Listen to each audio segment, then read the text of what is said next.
Olá pessoal, mais uma aula que a gente está gravando pelo período do coronavírus, em que nossas aulas estão suspensas.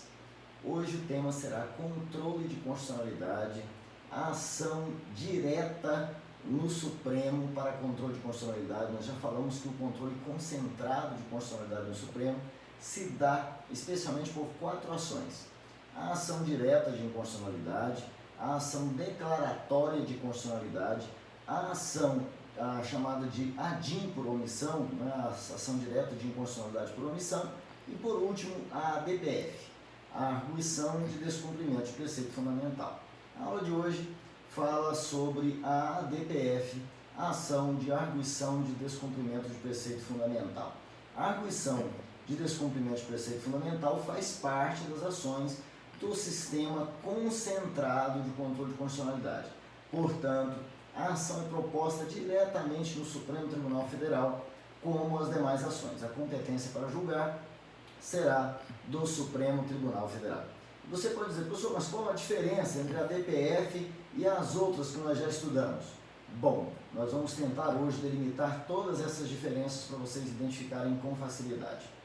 Na ADIM por omissão, vocês se lembram, na ADIM, perdão, não a por omissão, a ADIM normal, a declaratória de inconstitucionalidade, só se poderia arguir naquelas leis federais e estaduais.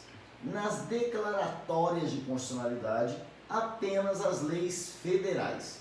A arguição de descumprimento de preceito fundamental, ela alcança qualquer norma jurídica, seja federal, estadual e até municipal, que não entra no controle das demais. Então, ela é uma ação mais ampla. Nós também falamos que na ADIM e na ADECOM não cabe a ação de inconstitucionalidade das leis e normas editadas anteriormente à Constituição, ou seja, antes de 5 de outubro de 1988.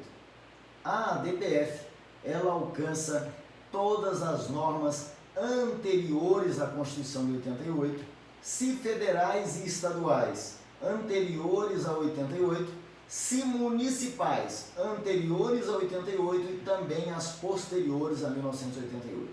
Então ela é mais abrangente, ela alcança normas federais, estaduais e municipais. Quanto às municipais, pode ser anterior ou posterior à Constituição, mas quanto às federais e estaduais, apenas as anteriores à Constituição Federal.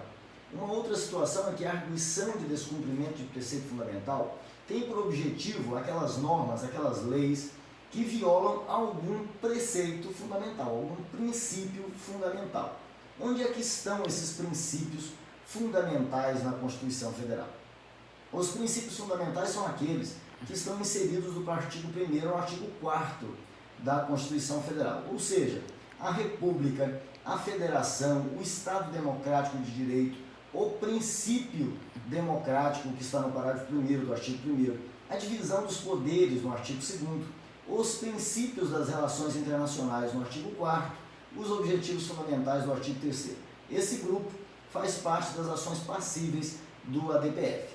Também os direitos e garantias fundamentais, que estão no artigo 5º e nos artigos seguintes.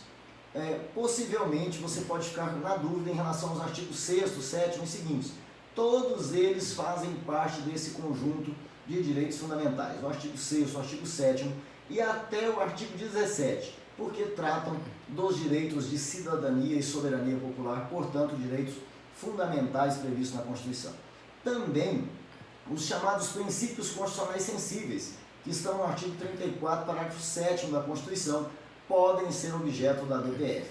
E, por óbvio, o artigo 60, parágrafo 4º, que trata das cláusulas pétreas da Constituição.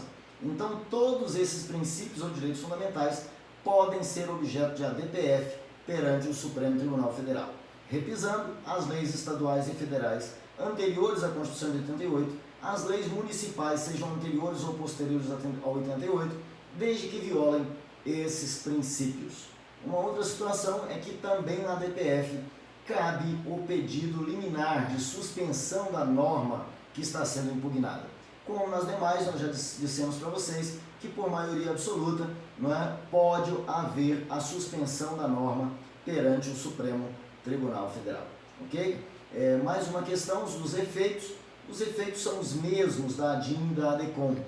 Efeito erga omnes, o efeito vinculante, salvo em relação ao Legislativo e ao próprio Supremo Tribunal Federal, e os efeitos também ex tunc, como regra, mas podem ser modulados.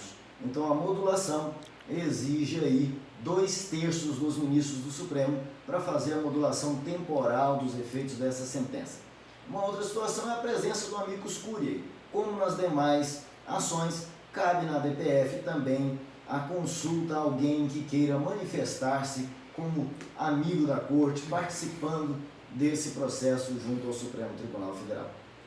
Muito obrigado, logo voltaremos com a ADIM por omissão.